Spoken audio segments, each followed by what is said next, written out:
Kali ini aku mau mereview satu motor ya. Ini tipe buat touring ya, yaitu Mega Pro Mono F1 tahun 2014. Ini udah injeksi ya, jadi PKMFI, injeksinya khasnya Honda ya. Ini motor lumayan enak buat dinaikin, jadi kalau buat pergi jauh gitu nggak capek. Terus riding posisinya juga enak. Kemudian joknya empuk, shockbreaker belakangnya juga sangat empuk menurut saya. Ini udah tak setel paling keras ya, tapi walaupun paling keras tetap aja empuk. Jadi kalau dinaikin, kelemahannya kalau dinaikin buat goncengan berdua itu ambles ya, jadi shocknya turun itu.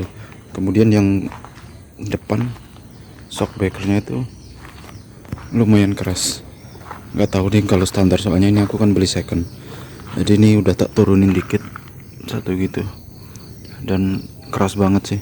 Mungkin dulu udah pernah ditambahin oli kali ya, jadi agak keras.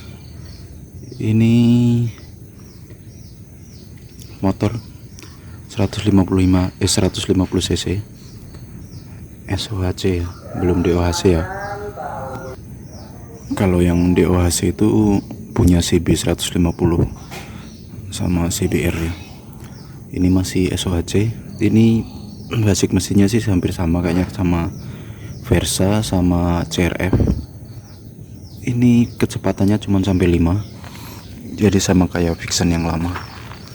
Kemudian ini kabel speedonya pakai sensor ya sekarang udahnya. Kemudian cara buka joknya di sini agak ribet sih menurut saya, jadi harus pakai ditarik ininya. Jadi buka kunci baru ditarik ininya, enggak simpel ya, cuman ya kalau udah terbiasa enggak apa-apa. Kemudian ini speedometernya udah digital ya, jadi lumayan bagus. Kalau malam ini nyalanya putih, terus ini lampunya merah ini yang jarumnya ini, jadi lumayan bagus lah. Kemudian ini dimnya di sini, ini ada pas buat lampu jarak jauh dan dekat. Kemudian di depan ini ada stiker Honda, terus ini lampunya tuh gede banget ya, jadi lumayan terang sih. Kalau lampunya yang halogen lumayan terang, jadi buat penerangan malam cukup. Kemudian lampu belakangnya ini bagus sih menurutku. Kemudian ini ada lampu plat nomor yang kecil di sini. Oh ya, ini udah cakram depan belakang ya. Depan belakang udah cakram. Kemudian bensinnya, kelebihannya dulu, bensinnya tuh irit banget. Terus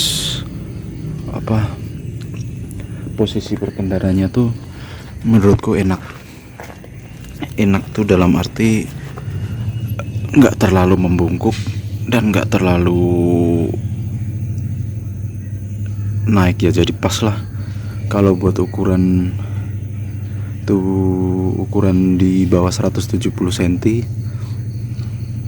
tingginya itu enak buat dipakai, soalnya saya kan nggak sampai 170. Kemudian apalagi ya, bensin irit, terus mesinnya halus, terus joknya empuk, shocknya empuk. Kemudian apalagi ya, udah kayaknya itu ya. Kalau ada yang lain nanti ditambahin di komentar deh.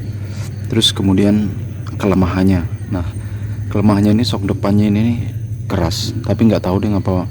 Kalau yang standar mungkin nggak ada, yang ini kayaknya udah ditambahin deh oli. Terus ban juga berpengaruh deh, ini bannya yang murah itu kayaknya. Kemudian kekurangan selanjutnya itu apa ya, sok belakangnya itu empuk. Itu sebenarnya empuknya nyaman sih, cuman kalau buat goncengan, nah itu baru kerasa sangat ya, terlalu turun, jadi kurang itu. Kalau buat sendiri sih enak, kalau buat goncengan itunya. Terus kemudian motor ini tenaganya di bawahnya sih enak, tapi di atasnya itu gara-gara mungkin giginya cuma sampai 5 ya, jadi menurutku kayak apa, masih kurang tuh loh giginya. Jadi harusnya sampai 6 ini. Jadi kalau 5 gitu digas masih kayak pengen nambah gitu bawaannya. Terus kekurangan selanjutnya apa ya? Kekurangan selanjutnya masih belum nemu nih. Soalnya cuman itu aja sih menurutku. Sama ini lampu ya, itu reflektornya udah agak kebakar atasnya ya, gara-gara tak kasih lampu halogen kan. Itu makanya sekarang aku kasih ini, tak buatin saklar sendiri kecil.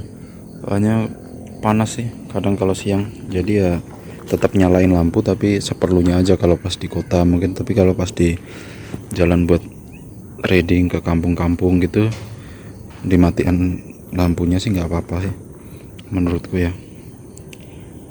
Kemudian mungkin itu aja deh yang aku tahu soal kelebihan dan kekurangan motor ini.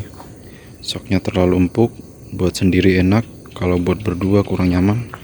Sama giginya cuma sampai 5, harusnya sampai 6 ini. Soalnya mesinnya tenaganya kayaknya masih ingin lebih, tapi dibatasin ya. Mungkin ada yang ngalamin hal yang sama. Kalau untuk masalah kopling sama mesin sih enak sih, empuk. Cuman ya itu buat giginya aja yang kurang menurutku. Sama nyaman sih riding posisinya. Buat jalan jauh itu aku kemarin pakai Vixen ya. Kalau pakai Vixen tuh ya nggak terlalu capek sih, cuman ini lebih tegak dikit badannya kalau dibanding Vixen. Kalau untuk urusan mesin sih rata-rata hampir sama sih, teman beda karakter kan. Kalau Vixen kan udah ada radiator, kalau ini belum. Ya mungkin itu cukup sekian video yang bisa saya share soal sedikit kelebihan dan kekurangan Honda New Mega Pro ini 2014 injeksi warna merah. Oke, terima kasih sudah menonton. Sampai jumpa di video-video berikutnya.